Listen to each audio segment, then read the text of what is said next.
All right, y'all, let's get into the light and the spark that is inside of us, that gives us our energy, that runs this liquid metal machine we call a body. All right. So when the sperm and egg meet, all right, that is when our subconscious comes together, our spirit. All right. And this spirit creates the body after that. And it creates the heart first. And then it creates the conscious mind, the brain after that. Okay. And these three are one. And the world we live in today, how it's been structured or whatever, the mind controls the world at the moment, okay? But we're going to go into a time of the heart, okay? That's when Jesus reigns. So let's break some things down, okay? Because in Genesis 1, we can see the human being formed, all right? And we see the human being formed in 6 days. And this 6 days is representation of 6,000 years as well. So on the seventh day, God rested. So we see two structures of man being created at this time, okay? We see the hunter-gatherer, and then we see the beginning of the forming of the generations of man we see in Genesis 2, okay?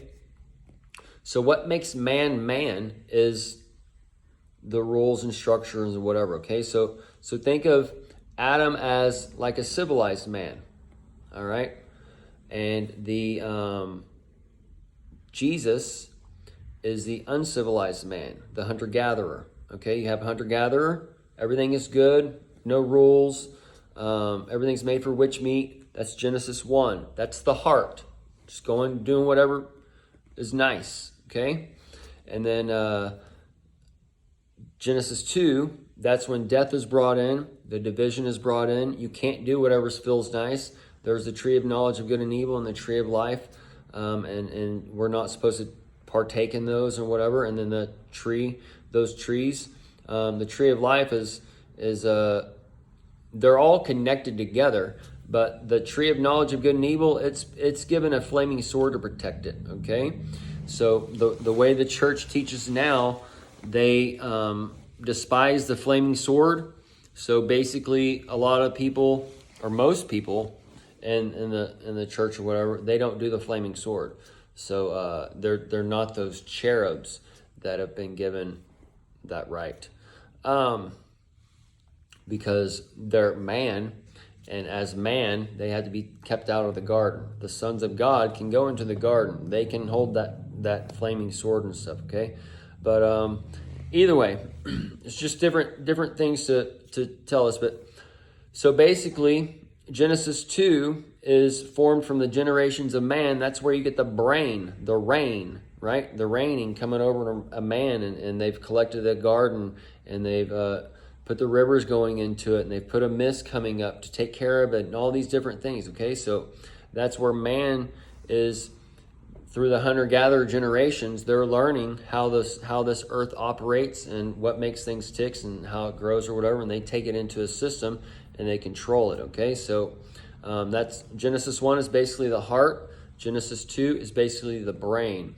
And right now the brain is kind of reigning, but it's going to its end where the heart is going to reign, and that's where Jesus is coming over, and he's going to reset things, and the people who have their hearts set onto the old, as Jesus comes and rips it, or just their hearts are going to be shattered. And that's where it says the men's heart shall fail them.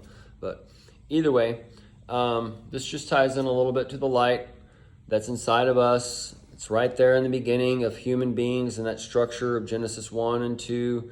And the people of hate and of divide and such, they're going to be taken out. And the people of love and acceptance and of that's been given the light, they're going to go on, and male and female, they're going to go on and redo man or woman or whatever for the next age, okay? So the man and woman today that lives under the division and the curse, they shall wither away, and they're going to pass away with the old heaven and the old earth, and the new heaven and the new earth are setting up right now.